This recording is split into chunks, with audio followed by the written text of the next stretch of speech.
Não adianta a gente falar que no Brasil a gente tem 3 celulares por pessoa na região de São Paulo e eu tenho ainda 35 milhões de brasileiros longe da internet, fora da internet. A gente está influenciando 82% das marcas que entram nas casas dos brasileiros. A gente tem 52% dos CNPJs abertos no Brasil, de pequenas e médias empresas, e ano passado foi a primeira vez na história do Brasil que tem mais lares chefiados financeiramente por mulheres do que por homens. Então, a minha carreira começa na área de tecnologia há 24 anos atrás, e aí eu posso dizer que naquela época nós tínhamos apenas 0,75% de pessoas negras nas universidades federais, e hoje em dia somos uma maioria. E aí eu coloquei na rede social que tava doendo demais vir pensar como eu ia equilibrar a vida materna e a profissional. Marquei um dia e foram 80 mulheres tomar um café.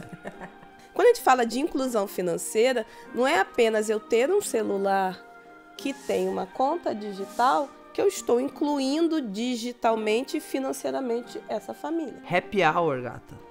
Rodada de negócio. Tudo que acontece depois das 6, a gente não tá incluído. Hoje, um dos desafios e também um trabalho que a gente vem fazendo é como a gente traz maiores cheques para a mesa. De uma vez por todas, mulher e dinheiro está no mesmo lugar por questão numérica, sim.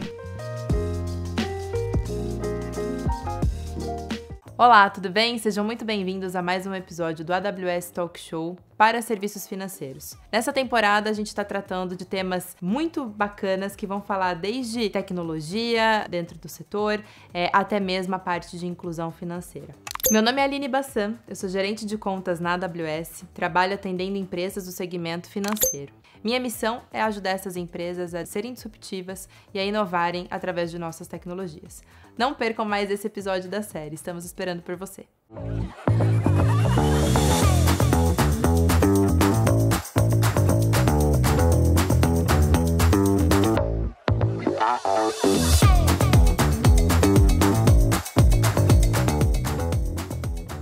Bom, e o tema central do nosso episódio de hoje vai falar sobre um tema que é crucial para o desenvolvimento econômico do país e também para fomentar a democratização ao acesso aos serviços financeiros. A gente está falando sobre inclusão financeira.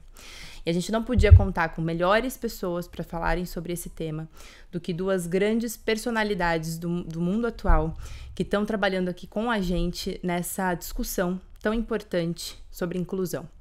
Eu tenho ao meu lado direito a Nina Silva, ela é fundadora do movimento Black Money e de Black Bank, certo? Isso, desculpa certíssimo. ter enrolado um pouco a língua aqui. Confesso também que eu tô um pouco nervosa de estar com duas pessoas tão bacanas e com tanto conteúdo aqui para trocar aqui com a gente. E com a Dani Junco, CEO da Bit2Mami, a maior comunidade aí de mães empreendedoras que a gente tem aqui no Brasil. Um prazer gigante estar com vocês, pois respeito muito o trabalho que vocês desenvolvem e como vocês posicionam causas super importantes aqui no nosso mundo, né? E fazem a gente pensar aí fora da bolha também. Então, muito obrigada pela presença. Acho que pra gente começar, nada melhor do que a gente conhecer um pouquinho da história de vocês, entender de onde vocês vieram, como vocês chegaram até aqui, como vocês conseguiram tirar as ideias do papel e como vocês conseguiram trabalhar, e têm conseguido, né? Porque eu acho que não é passado, né? Acho que é um trabalho constante, acho que é algo que vocês vêm construindo, né? Tão bem esse movimento, essa pauta de trazer a inclusão financeira para comunidades pretas, para comunidades mães, para quem quer ser empreendedor, para quem precisa de mais acesso a crédito, a mais acesso a liberdade, né? Então, queria ouvir um pouquinho de você. Vou começar com você, Nina, que tá mais pertinho aqui de mim, por favor. Se você puder contar a sua história, a gente vai ficar lisonjeado de ouvir. Bom, Aline, eu agradeço esse convite, muito feliz de estar nesse papo te conhecendo e com a Dani, que é uma guerreira e um exemplo de empreendedora nesse país, então, para mim é uma lisonja. Eu vou tentar fazer um resumo, né? Eu tenho 24 anos de profissão, não de idade. Claro, que é de idade, eu e a gente acreditaria. Não, 24 anos e sem etarismo, porque eu tô amando, né, ser uma mulher 40 a mais, estar uma mulher 40 a mais nessa época E aí a gente pode falar um pouco, com certeza falaremos um pouco disso, né? A questão da longevidade e a importância do bem-estar. Então, a minha carreira ela está muito atrelada ao que eu consegui em relação, enquanto um indivíduo mesmo. Então, eu sou de uma geração que a gente precisava fazer. Não, para você ser alguém, você tem que fazer uma faculdade, entrar para uma grande empresa e ir crescendo, Ficar né? Anos, né? Ou então passar num concurso público, que é a maioria, né, da população negra que teve alguma mobilidade social no país, são oriundos dessas famílias que cursaram algum concurso público e ali conseguir ter uma estabilidade para que o racismo não te pare na sua primeira oportunidade. Eu venho dessa geração, mas que se depara com os millennials, que se depara com hoje, né, a geração Z também, que vem com uma outra cabeça, né, de estar bem nos espaços, construir a sua vida profissional e pessoal como uma coisa só, porque a vida é uma só. Então, a minha carreira começa na área de tecnologia, há 24 anos atrás, e aí eu posso dizer que naquela época nós tínhamos apenas 0,75% de pessoas negras nas universidades federais, e hoje em dia somos uma maioria. Então, eu digo que a nossa jornada, eu acho que da Dani também, está muito nessas transformações, né? De ter vivenciado muito do passado e já está vivenciando muito do futuro. E essa jornada era muito solitária, por ser solitária na faculdade federal, solitária nos bancos de estágio, de trainee, nas empresas multinacionais às quais eu passei. Então, trabalhei em empresa alemã, empresa francesa, sempre voltada para a área de projetos e tecnologia. Me especializei num grande sistema e acabei tendo certificações internacionais, e isso me levou a trabalhar fora do país. E ao trabalhar fora do país e trabalhar com outras culturas, também me ajudou a entender mais rápido o que eram as nuances da misoginia, né, os viés inconscientes do racismo, que não é viés consciente, é preconceito, mas todas as manifestações que estavam presentes e inerentes a todas as minhas relações sociais, principalmente nas relações empresariais. Então, esse multiculturalismo, poder ter trabalhado com pessoas de diferentes lugares, sempre deparou com um autodesenvolvimento para mim, foi muito rico para mim, tem sido muito rico. É uma área, né? Tech é uma área que hoje a gente consegue ser mais palpável, mas naquela época não era tão palpável assim para as pessoas no dia a dia. Mas sempre foi muito rico de conhecimento e, ao mesmo tempo, era muito limitado de ver outros pares, de ter outras mulheres no mesmo ambiente, principalmente enquanto eu fui galgando e crescendo, né, em áreas como chefia, como gestora de projeto, depois diretora de projeto, diretora de portfólio, até chegar em diretoria de TI. E essa caminhada culminou num burnout em 2013, e esse burnout, que na época não tinha nem esse diagnóstico desse nome, burnout, infelizmente. E existia até uma certa, talvez, repulsa, né, da gente admitir que precisava, né, de reconhecer, né? Reconhecer e entender que não dá, a sua vida, nessa vida é única, então o bem-estar e a longevidade, para onde eu quero levar esse conhecimento, essas experiências que eu tenho vivido com times, né, de tantos países, mas com pessoas que não são iguais a mim. Quanto mais eu galgava, tentava maiores salários, eu nunca tinha os salários compatíveis com os homens brancos que eram os meus pares. Então, eu fui me deparando com um crescimento muito grande de conhecimento, de expertise e de certificações que não tinha o reconhecimento e não tinha o feedback. Não tinha o feedback de saúde, não tinha o retorno de saúde, não tinha o retorno financeiro. Para que eu vou continuar nesse viés? E é a partir desse burnout que eu começo a ver o que eu posso trazer de propósito dentro das minhas expertises e como eu posso crescer e me desenvolver também profissionalmente, fazendo aquilo que eu gosto, com as pessoas que eu quero estar juntas. Legal. E aí surge o movimento Black Money, né, que é um hub de inovação tecnológico com viés de educação e serviços financeiros pautados em diversidade, pautados em grupos que são majoritários, mas que ainda são minorizados nos espaços de poder. Muito obrigada por compartilhar. Acho que a gente já tem muitas trocas importantes aqui nessa tua primeira fala, né? Acho que a gente já começa assim em grande, com grandes reflexões aqui pelo que você traz pra gente aí de bagagem, né? Dani, tô curiosa pra conhecer um pouquinho da tua jornada também, por favor. Cara, eu sou filha da Dona Rosalina, uma baiana que não acredita no impossível, onde eu fui forjada, quando as casas das minhas amigas diziam que elas não podiam, né? Na minha casa eu sempre fui colocada que dá, então eu venho num lugar muito poderoso, muito privilegiado, de mulheres, uma casa muito matriarcal, com 7 mulheres, que eram minhas 7 tias, todas dava, sabe? Então, embora não desse com dinheiro, a gente veio do Nordeste do Brasil para vir aqui para São Paulo, mas dava. Então, eu acho que eu fui criada num lugar de muita potência. Então, eu agradeço isso todas as vezes, porque as mulheres da minha vida, minhas ancestrais foram extremamente importantes para minha vida. E eu sou filha da Dona Rosalina e sou mãe do Lucas, né? Eu acho que a minha história aqui, para trazer até aqui, vem dele. Eu tava grávida, e eu tava à noite no quarto, e aí me veio uma confusão mental que eu me perguntei. E eu senti ele me perguntando, na verdade. Gente, quem é mãe vai entender essa parada doida. Mas eu senti uma pergunta que ele falava assim: mãe, por que você trabalha?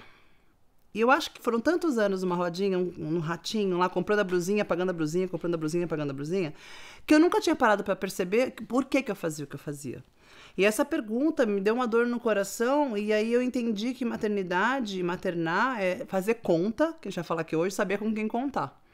E eu falei, cara, minhas amigas não estão grávidas, a internet, o LinkedIn lá, todo mundo ama o seu trabalho, porque agora a gente fala da profissão, mas lá atrás, 10 anos, ninguém falava. Você era demitido, assediado, amo minha empresa, obrigada pelo ciclo que acabou. Né? Do outro lado, o grupo de mães, todo mundo amava os filhos. Eu não tava nem gostando de uma coisa nem da outra, assim. Eu falava, não sei essa criança, hein? Não sei esse trabalho. E aí eu coloquei na rede social que tava doendo demais vim pensar como eu ia equilibrar a vida materna e a profissional. Falei, dói mais alguém? Vamos tomar um café. E aí, marquei um dia e foram 80 mulheres tomar um café. E aí poucas, né? Poucas, pouquinhas, né? Aí eu falei, eu escrevi assim, se você estiver feliz com o seu marido, amando o seu filho, amando o seu trabalho, não venha. Já entendi que você tá feliz. Eu quero que não tá, porque eu não tô louca sozinha. Quero pessoas inconformadas, eu quero gente que tá doendo, porque não é possível, porque é muito dolorido achar que você tá culpado e louca sozinha, né? Se tiver louca com um monte de gente também é bom, mas sozinha tava complicado. E aí, nesse café, eu acho que a primeira coisa que eu gosto de falar aqui, gente, é que repertório salva. Então, embora eu estivesse confusa, eu sou neurocientista, sou farmacêutica de formação, trabalhei para a indústria farmacêutica há muitos anos. E aí, ali eu estava diante de um fenômeno social. Na cara, na hora que eu vi elas chegarem sem nenhum tipo de contorno, nem pedido certo, e elas foram, era uma dor clara, dura, e era um fenômeno social que eu não conhecia. E a partir daquele dia lá em 2015, eu me debrucei, como estudiosa e pesquisadora, a estudar o fenômeno da transição de carreira depois da maternidade. Então, são 9 anos estudando 21 possíveis transições. Porque parece que a transição de carreira você é demitida, ou você sai do mercado de trabalho e vai passar para empreender, que não é verdade. E aí eu cheguei a uma conclusão, aí depois de muita pesquisa, com dados e tudo, que 100% das mulheres vão sofrer, e a palavra tá aí, não é à toa, uma transição de carreira depois da maternidade. Todas. Quer seja, a gente pode falar durante o programa. Mas o mais importante, até para terminar minha fala, foi que eu percebi uma coisa muito parecida entre elas.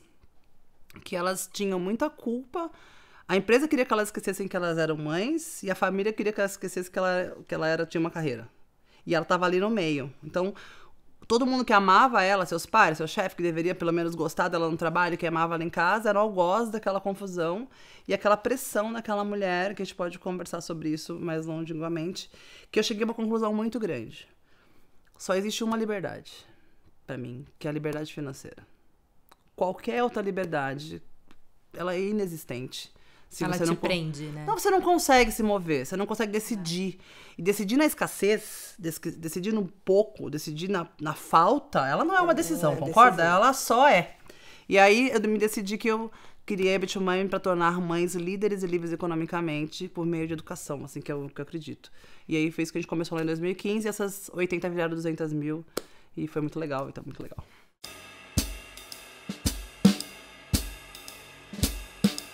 Nossa, eu acho que a gente, eu tenho, assim, pra ficar claro pra nossa audiência também, né, obviamente, a gente combina algumas coisas antes de começar algumas perguntas, assim, mas tem muita coisa que eu gostaria de perguntar e da gente extrapolar, e que eu vou tentar voltar pro nosso tema central aqui da questão da inclusão financeira, porque eu acho que contar com o olhar de vocês é fundamental pra isso. Vocês estão vivenciando na prática as dificuldades, as dores e os sabores de conseguir fazer com que esses grupos se sintam representados e se sintam acolhidos, né, no mundo de finanças em geral, não somente no mercado financeiro.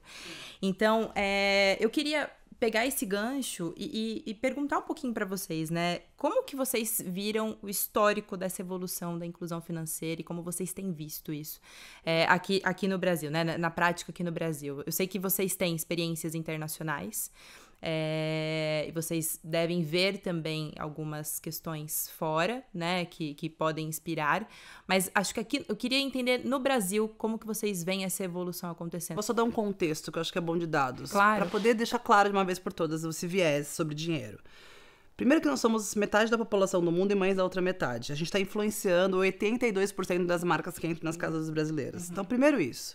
Segunda coisa, a gente tem 52% dos CNPJs abertos no Brasil de pequenas e médias empresas sendo de mulheres. E ano passado foi a primeira vez na história do Brasil que tem mais lares chefiados financeiramente por mulheres do que por homens. Então, de uma vez por todas, mulher e dinheiro está no mesmo lugar por questão numérica, assim, tá? Então, eu vou passar pra Nina e contar sobre isso. Estava numa reunião super enviesada, né, com homens decidindo, e eu falei alguns dados como esse, né, são 69 milhões de mães no país, nasce um bebê a cada 20 segundos, só pra vocês terem uma ideia.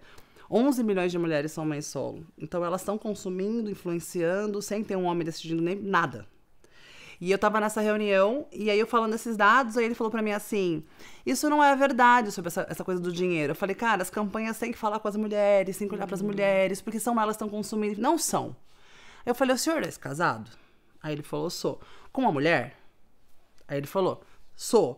Eu falei, tá, o senhor lavou o cabelo hoje de manhã? Aí ele falou, lavei. Eu falei, com que shampoo? Nem sabe o nome. Aí ficou no silêncio na sala. Aí falou, entendi o ponto.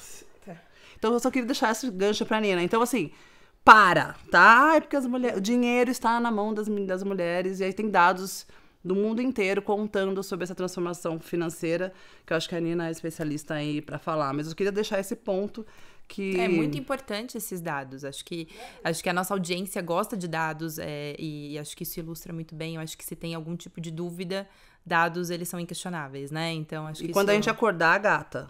A gente entender na hora de fazer a comprinha. Falar assim, de quem eu estou comprando. Adorei o livro do meu filho da escola essa semana. Tava escrito lá assim, sobre compra. E tava lá, de quem compra? E eu adorei essa pergunta. Eu falei, uau, no livro de criança, né? De quem você está comprando? Quando você começa a fazer isso pra trás, você começa, de quem? De que marca? Que fez o quê? Com quem liderando? E aí você decide que muda o fluxo do dinheiro, as coisas acabam mudando também. Então, acho que isso agora é pra Nina. É incrível a Dani trazer esse lugar, né? De que mulheres... e dinheiro estão na mesma equação, não tem dúvidas. E preto e dinheiro também não são palavras rivais, como diria Racionais MC. Porque as pessoas acreditam que a falta de acesso a melhores recursos financeiros e a inclusão produtiva de fato é porque a mulher não é capaz de administrar aquela grana. Ou porque a pessoa periférica nunca teve dinheiro, não tem como dar dinheiro na mão, porque essa pessoa não vai saber o que fazer. Isso é extremamente elitista, isso é extremamente misógino, isso é extremamente racista. E é para manter o dinheiro nas mãos de poucas pessoas. Então, uma coisa... E a Dani falou muito bem também, já começando a falar em liberdade financeira, porque toda vez que me perguntam o que é inclusão financeira, eu digo que é uma ponta, é uma ferramenta para que a gente chegue na liberdade real. E essa liberdade real só se dá a partir de uma liberdade financeira e de uma liberdade também de pensamento. A liberdade de... E aí a gente poderia ter um outro podcast para a gente falar de educação política, né? E como somos seres políticos e suprapartidários, não necessariamente falando de lados e afins, falando de pessoas. De relações sociais. De relações sociais. E essas relações, elas são pautadas, né, em mecanismos. E o dinheiro ele foi feito como um mecanismo de relacionamento entre pessoas. Eu quero comprar algo, então esse mecanismo aqui é de troca, esse papel, essa moeda. Quando a gente fala de inclusão financeira, não é apenas eu ter um celular que tem uma conta digital que eu estou incluindo digitalmente e financeiramente essa família. Nossa, não tinha essa... Né? Que as pessoas têm isso. Nossa, sim. Houve um boom da inclusão digital e financeira no país por conta do Pix. Somos um exemplo para o mundo com a implementação do pagamento espontâneo, instantâneo, né, o autoatendimento, a velocidade, a fácil, né, educação sobre o Pix. Então, a gente conseguiu facilmente, durante uma pandemia, implementar, né, uma estrutura que não existe em nenhum outro lugar. É um case, né, Nina? É um case internacional que está sendo estudado case por tech, outros países. Né? Um case social, um case. Sim. Só que, ao mesmo tempo, quando a gente implementa o Pix, a gente tem um auxílio emergencial na época da pandemia, e aí eu preciso ter uma inclusão digital voltada para finanças, porque senão esse dinheiro não vai chegar na ponta. Esse auxílio não vai chegar nas pessoas e essas transações não vão se realizar. Como que eu faço isso? Temos as fintechs que já existiam, já estavam, né, com um boom por conta da transformação digital e a facilidade hoje da gente entender que banco, né, aquele banco tradicional, teoricamente não é a melhor instituição de comunicação com grupos em vulnerabilidade social. Posso pegar esse gancho? Porque eu acho que isso conecta muito com a próxima pergunta que eu gostaria de te fazer, né? Que é justamente quais foram os desafios, ou quais são os maiores desafios, quando você olha para a pauta embarcada, né, de inclusão financeira, quando você olha para os projetos que você lidera, né? Então, para o movimento Black Money, para o The Black Bank, como que você vê os principais desafios? Eu acho que você coloca muito bem, né, essa questão da democratização, então acho que isso é importante. Mas eu queria, na tua visão, assim, acho que os principais... aonde você encontra ainda barreiras, ou o que você já viu mudando, acho que isso vai enriquecer bastante aqui o nosso papo. E aí, complementando e entrando nessa pergunta, a gente viu uma movimentação de um monte de gente abrindo contas, várias pessoas que não eram digitalizadas, né, sendo digitalizadas e conseguindo ali do seu celular receber o seu auxílio emergencial, já lidando com o Pix, já lidando com essa questão de diminuição de dinheiro físico circular. Mas, ao mesmo tempo, quando acabou a pandemia, essas contas elas não tiveram mais movimentações financeiras. Por quê? Porque essas pessoas não foram incluídas realmente, economicamente, na sociedade. Então, a gente precisa de planos de contingência, e eu sou extremamente a favor, né, e auxílio emergencial por mais tempo que fosse, mas, ao mesmo tempo, junto com planos estruturantes de inclusão financeira. E esses planos estruturantes perpassam um lugar de olhar quem é, de fato, na sociedade brasileira, que dá mais emprego, que está em posição vulnerável de não... A partir do momento em que, se eu consigo aumentar a renda da minha família, quem é essa pessoa que está multiplicando essa renda? Quem é essa pessoa que está empreendendo e está... Como a Dani colocou, a maioria são mulheres e a gente vive dos pequenos negócios no país. Acho que eu vou complementar esses dados, assim. Acho que agora dados acabam ajudando, que é perfeito. A gente tem 17% do PIB do Brasil hoje sendo movimentado pelas pessoas que são informais. Então, a gente tem aí, né, da moça que enrola seu brigadeiro e vai fazer lá na venda no metrô, das revendedoras de grandes multinacionais, por exemplo, que revendem produtos. Então, 17% do PIB já está na mão de pessoas informais. Então, só pra gente entrar nesse lugar. Então, elas acordam e vão fazer o corre delas. Essa conversa aqui tá distante, léguas do que ela tá fazendo lá, mas olha o que representa na economia do país. 73% dos empregos do Brasil estão na mão dos micro e pequenos empresários. É muito dinheiro, não dá para fazer o Brasil funcionar se não são essas pessoas. O serviço terciário é o maior volume de negócios que a gente tem no nosso país. Então, quando a gente fala de Brasil e de inclusão financeira, Não adianta, porque o dinheiro não está circulando suficientemente para chegar nessas pessoas. Então, ter o banco, adorei isso, não tinha pensado desse jeito. Aprendi aqui, gente, já. Então, assistam, que é muito legal.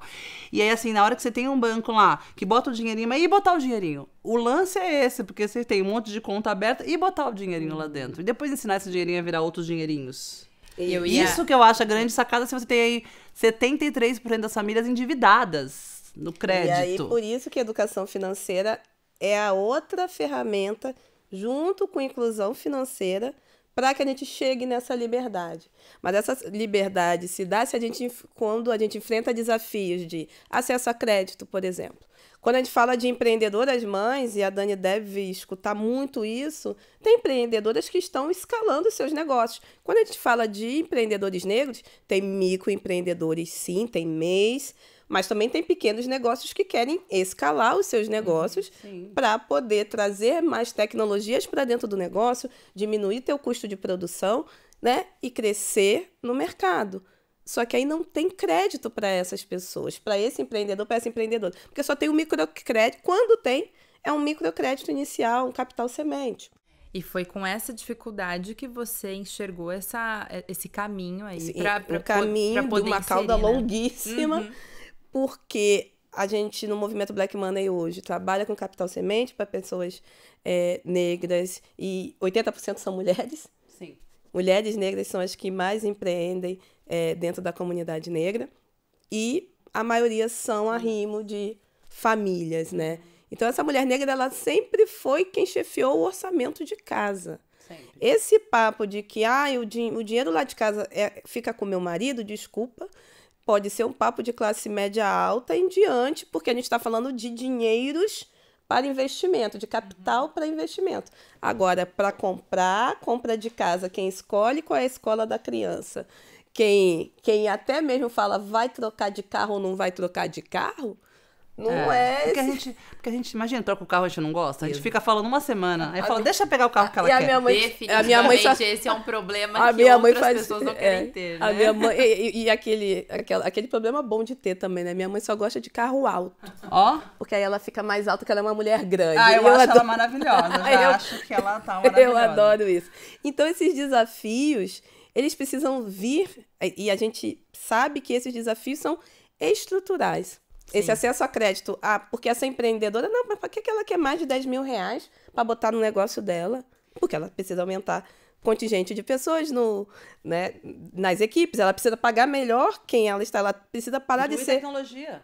Ela precisa parar de ser empreendedora. Eu percebi nas falas, né, que vocês trazem sempre a questão da inclusão financeira, sempre muito acompanhada da preocupação com a educação financeira, né? Saber o que fazer com o dinheiro, né, ou circulante, ou para a captação desse dinheiro, para investir aí nos seus próprios negócios, ou para fomentar aí o crescimento de uma empresa, ou de uma ideia, né, enfim.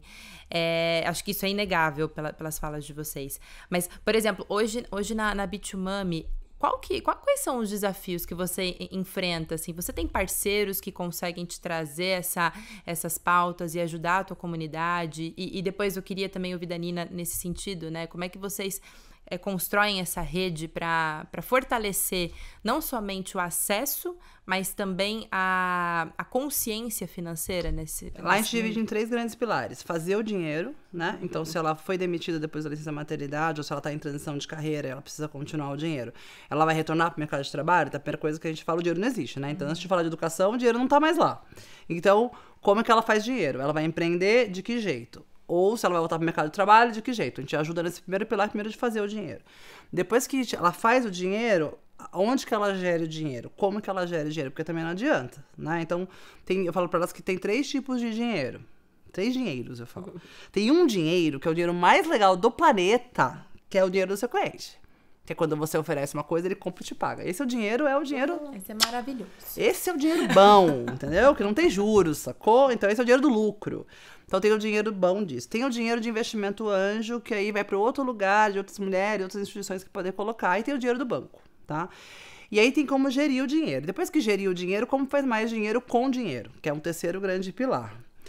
A gente vai fazer 9 anos. Durante o começo, a gente focou muito em como fazer dinheiro. No meio do caminho, as instituições financeiras começaram a nos telefonar para mitigar o risco delas em relação a entregar dinheiro na mão de mulheres empreendedoras.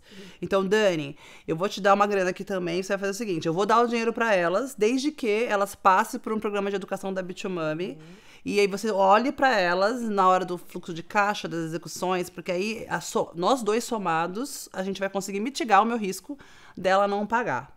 Citando Yunus, né, o microcrédito que é o jeito dele fazer as coisas, meio dele, esse pensamento, as mulheres são as melhores pagadoras em relação ao microcrédito. Elas não pagam quando elas não conseguem gerir o dinheiro. Então, assim, essa parte do meio, ela recebeu. Aí, antes de vir pra cá, eu fiz uma lição de casa.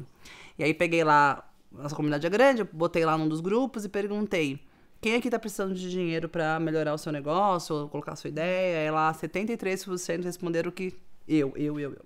Falei, tipo, se eu chegasse agora com um cheque de 300 mil reais pra vocês conseguem me entregar um plano no meu WhatsApp agora, da onde vocês vão gastar esse dinheiro linha a linha, e como é que esse dinheiro vai fazer mais dinheiro? Mais da metade respondeu... Não sabia. Não sabia? Não sabiam.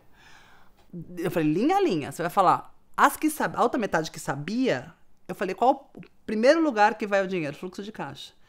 Aí eu falei... Ótimo, isso vai te manter não morrendo. Mas o que te vai fazer? Qual que é o grande... Então, assim, elas estão sempre morrendo, sacou? Qual é o plano de continuidade? Qual é o plano pra frente? Tem um carro que tá lá com pouca gasolina. Você bota mais gasolina, ele vai andar mais 50 quilômetros.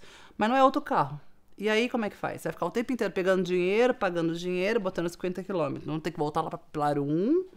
E aí, esse projeto para de pé, esse número não para de pé. Mas aqui a gente está falando desse tamaninho, né? O restante das pessoas estão só correndo. Então, o que eu achei de avanço nesses anos, pelo menos vendo lá no meu negócio, é que as empresas da grana começaram a falar, cara, se a gente não botar a mão em educação, a gente vai disponibilizar... A gente precisa pôr dinheiro na rua. Achei interessante isso. Os bancos falaram assim, cara, precisamos colocar um dinheiro na rua. E como que eu mitigo o meu risco no crédito ou no microcrédito, sacou? E aí é assim que a gente faz lá. Então a gente fala que parte que a gente vai entrar e como é que a gente vai conseguir ajudar. E a gente, graças a Deus, tem NPS muito bons, né? Das empresas que estão lá com a gente, que conseguem gerir esse dinheiro melhor. Ou a gente mata ela rápido também. A gente vem num processo quase que contrário, porque nós queríamos iniciar com o The Black Bank, e aí a gente teve que iniciar com a Africa Tech, que é o pilar de educação. Olha só. Por quê? Porque era muito mais fácil eu estar junto a empresas de educação como parceiros do que junto a instituições financeiras que não queriam dar acesso a recursos financeiros para a comunidade negra. Então, sempre perguntando, mas eles vão saber como gerir? Mas, então, primeiro me tragam as pessoas já formadas e educadas e afins, e depois a gente verifica um fundo a ser criado ou, né, oportunidade de linhas de crédito para esse grupo. E aí, no Africa Tech, a gente tem 2 pilares, que é esse pilar da linha de educação empreendedora, mas também o pilar da educação profissionalizante, porque existe aquilo, nem todo mundo quer empreender. Exato. Né? Nem todo mundo precisa empreender também. E eu ouvi até esses dias nas mídias, né, pessoas falando, né, tiraram o glamour do CLT, mas ainda existem pessoas que querem ser CLT, e elas também precisam. Empreender não vai salvar o negócio. Exatamente. Não, né, gente? Tem esse povo que fala, vamos empreender todos. Calma. Não, isso menina, tá todo mundo voltando até. Isso, e tem muita gente da nossa geração voltando do CLT ou para trabalhar diretamente dentro de uma empresa. Exato. Sem necessariamente estar com um negócio com funcionários, porque, gente, não é fácil. Não tem via fácil, não tem jornada. E tem algumas que estão fazendo a jornada de poder ser compradas também, sim, viu, minha gente? Para voltar para dentro do CLT. Aquele hashtag fica a dica. Aquele hashtag fica a dica, mas eu acho que é muito importante você colocar isso, sabe? Eu falo para as mulheres que vão lá, vocês não precisam ser mulheres do negócio de vocês. Vocês têm que ser mulheres de negócio. Uma mulher de negócio vê que o banco não tem dinheiro e ela larga a ideia. Então, assim, a minha provocação, das 10 ideias que entram na Bit2Money lá por start que a gente fala, 8 morrem no dia da mesa, assim. 8 já nem saem de lá. Tem muitas que você vê quem é a pessoa empreendedora também. É muito mais fácil você fomentar a pessoa empreendedora do que necessariamente o negócio.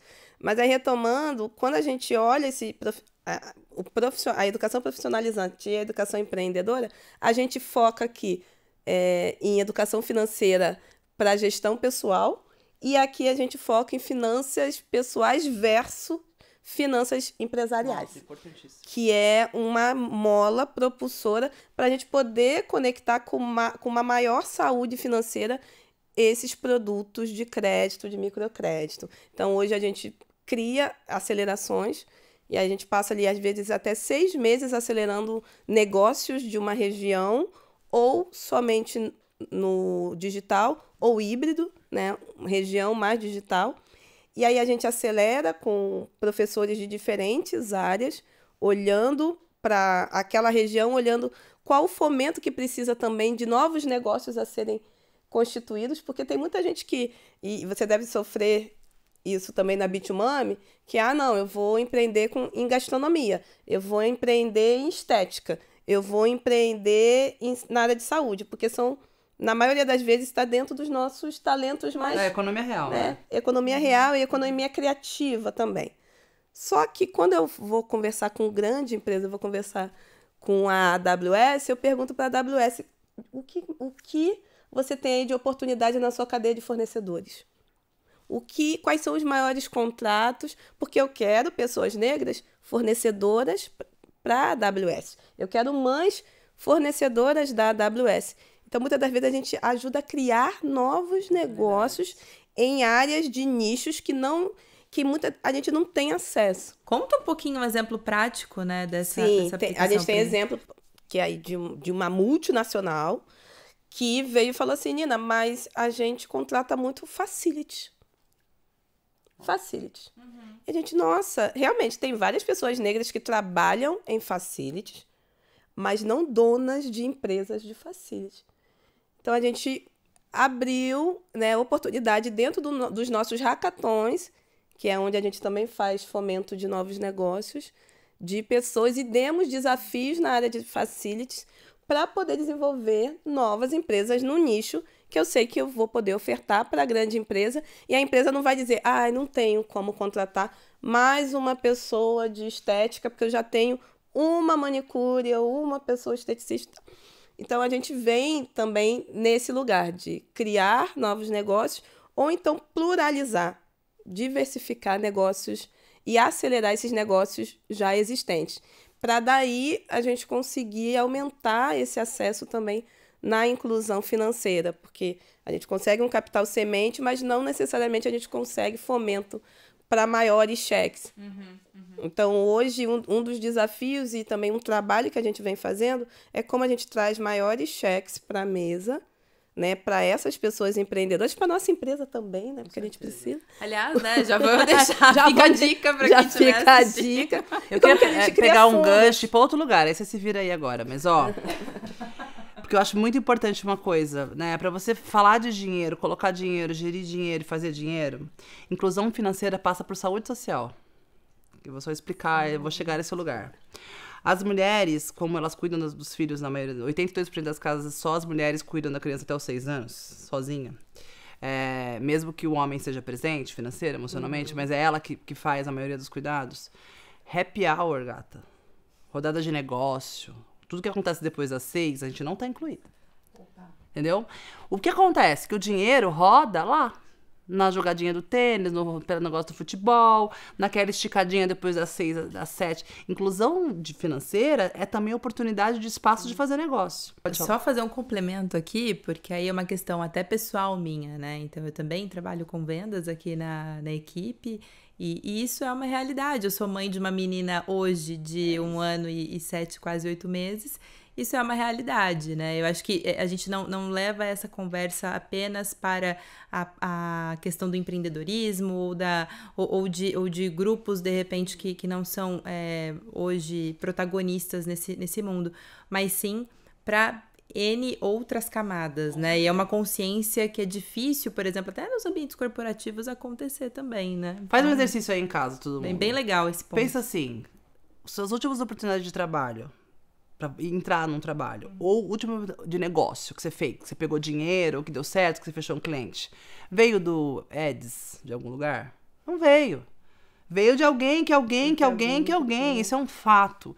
Então, na hora que a gente fala de inclusão financeira, liberdade financeira, tem a ver com as pessoas que você conhece e com o tamanho do relacionamento que você faz e em que ciclos que você está inserida.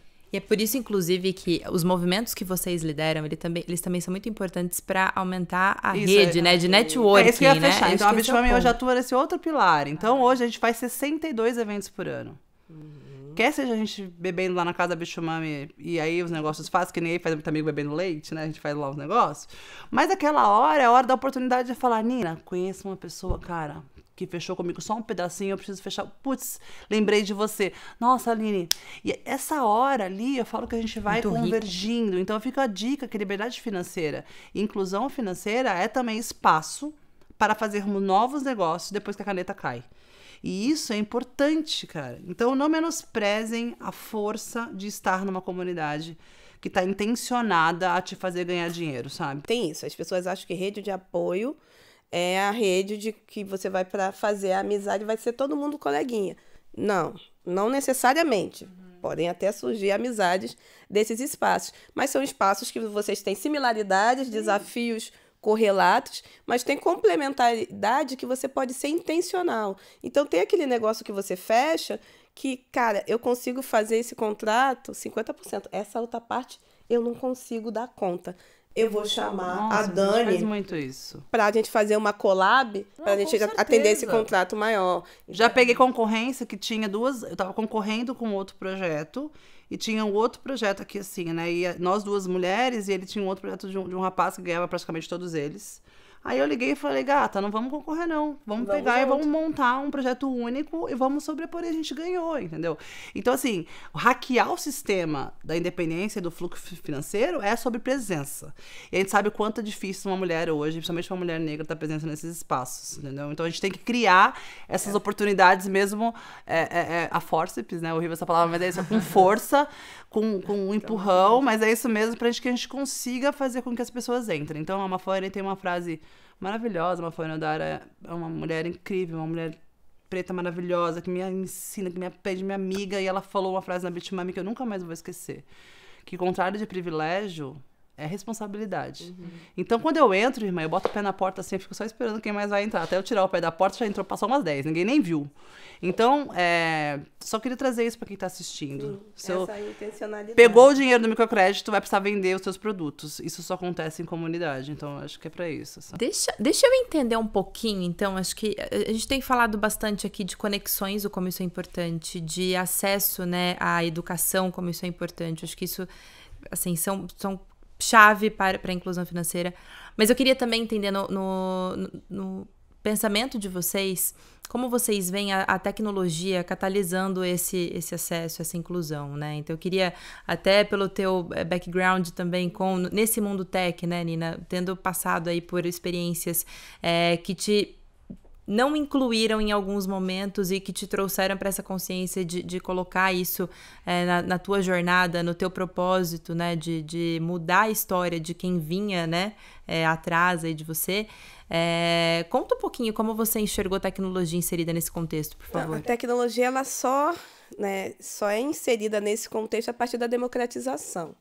Então, não adianta a gente falar que no Brasil a gente tem 3 celulares por pessoa na região de São Paulo, e eu tenho ainda 35 milhões de brasileiros longe da internet, fora da internet, realmente, sabe, usando com dados, podendo circular.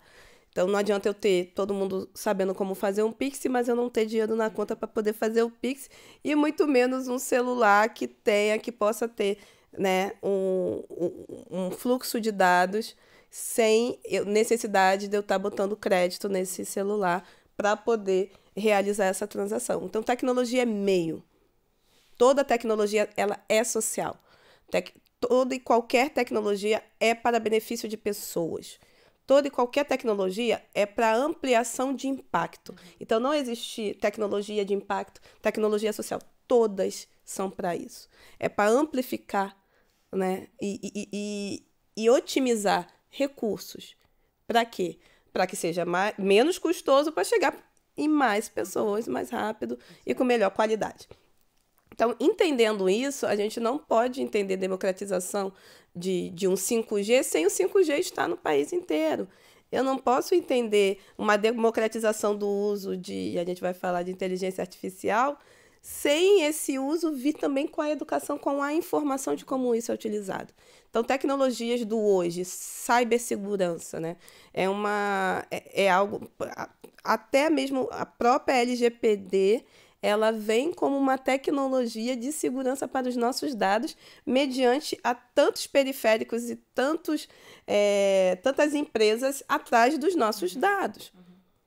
Por que atrás dos dados? Porque dados é valor, gente. O maior capital hoje para as empresas Poder, né, são os nossos comportamentos, para entender o comportamento consumidor e entender novas oportunidades de mercado. Sim. Saber como dialogar. Então, existem tecnologias que eu poderia falar aqui desde de computação quântica, mas não são tecnologias ainda democratizadas. Por isso que o impacto não é tão grande. A partir do momento em que a criança na escola consegue identificar como que a inteligência artificial vai ajudar para que ela consiga, né, conectar com outras áreas de conhecimento, e essa criança não ser somente a criança da escola particular, mas ser da escola pública também, aí eu estou começando a falar de democratização de tecnologias e de tecnologia real, que é para todas as pessoas. Eu defino tecnologia num outro lugar, assim, no mesmo lugar, mas de um outro camada aqui, né? Eu falo que tecnologia também é todo meio não natural que você vai fazer algo melhor, mais rápido e mais barato, sabe? Eu adoro falar, porque elas chegam lá, elas acham que elas vão ter que virar inocentes, né? Da tech lá, maravilhosa. Mas, assim, a tecnologia é qualquer meio não natural que você consiga fazer algo melhor, mais rápido e mais barato. Então, eu até brinco, assim, você pega lá a acetona, aí você bota lá o algodão e tira. Ou então, você tem aquele pump que você bota o dedo, o negócio já tira. Pronto, aquilo é uma tecnologia. Você fez mais rápido, já é uma tecnologia. Pra mim, não tem como passar de fase, de fazer outra coisa, se você não quiser olhar no pensamento computacional, sabe? Pensamento tecnológico, esse jeito de fazer as coisas.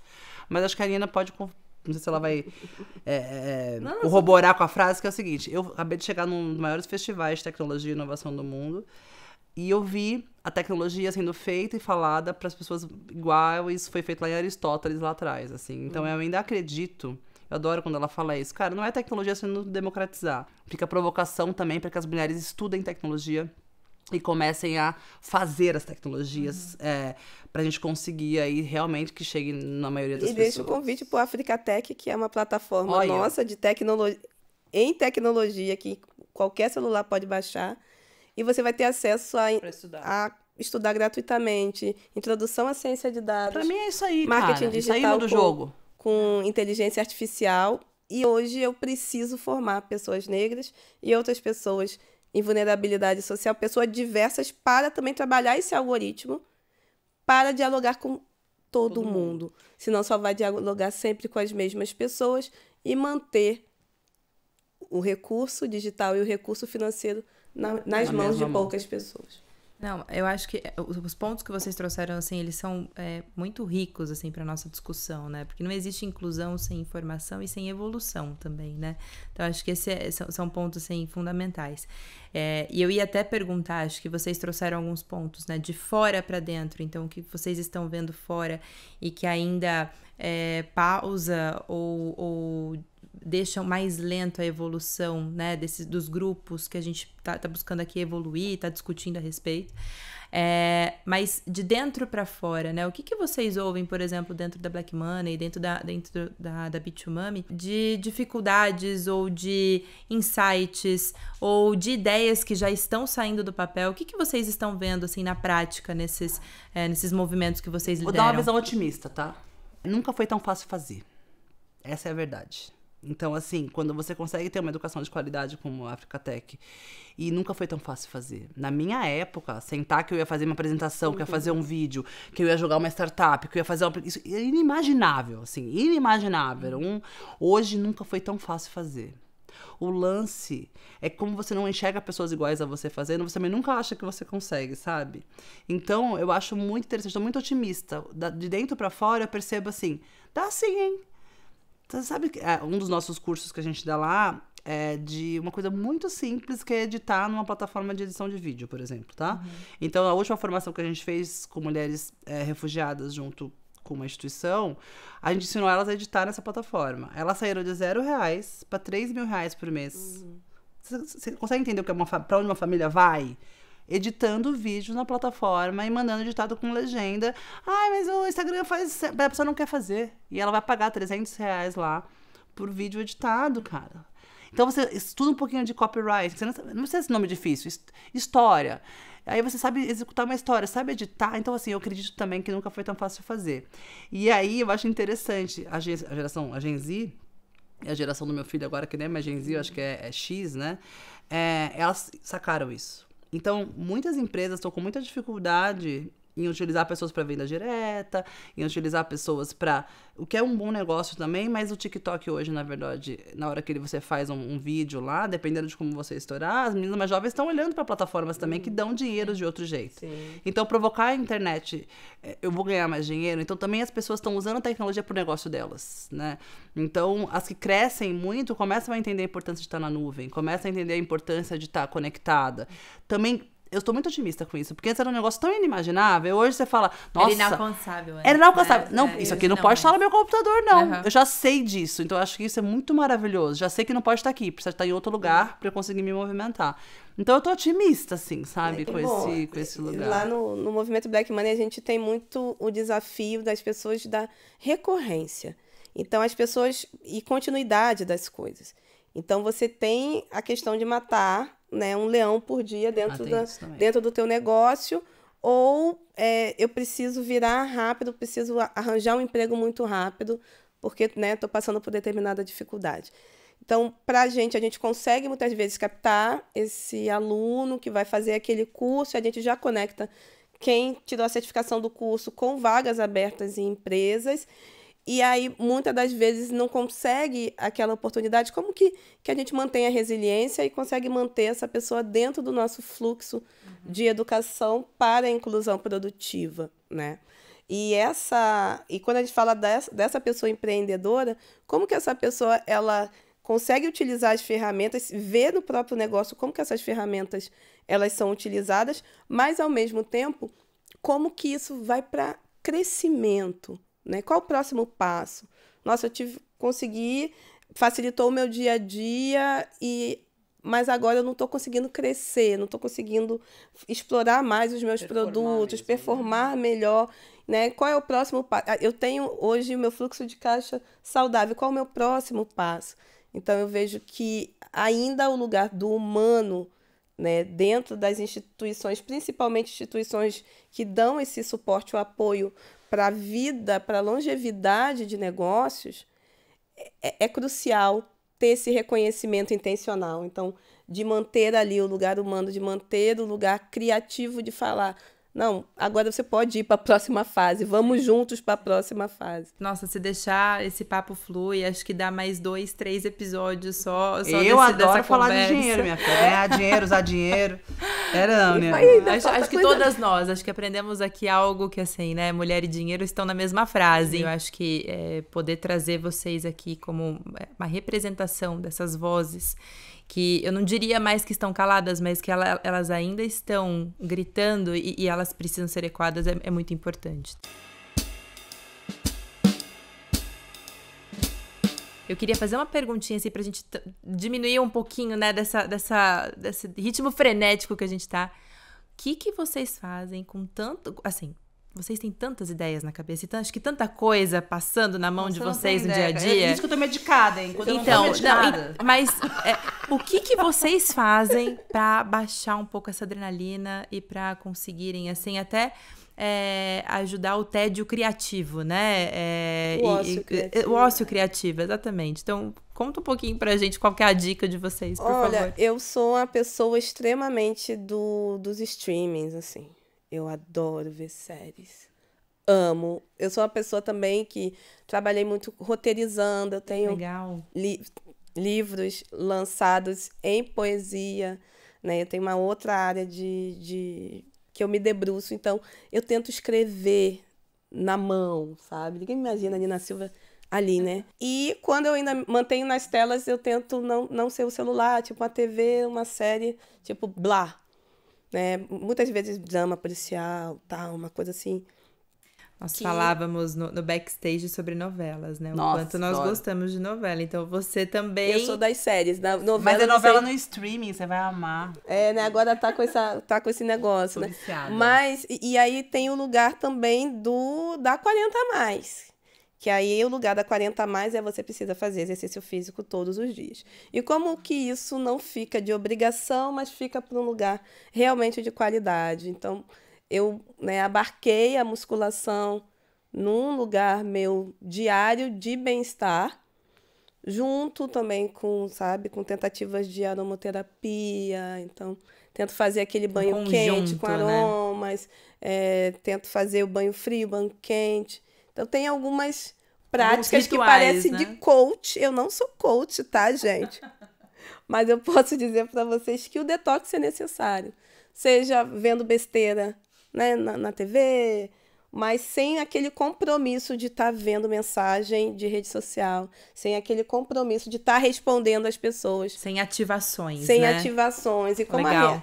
E a Dani deve passar por isso, né? Como a nossa rede é muito grande, 100 mil pessoas, 80 mil pessoas, as pessoas ficam ali também querendo consumir e conversando com você.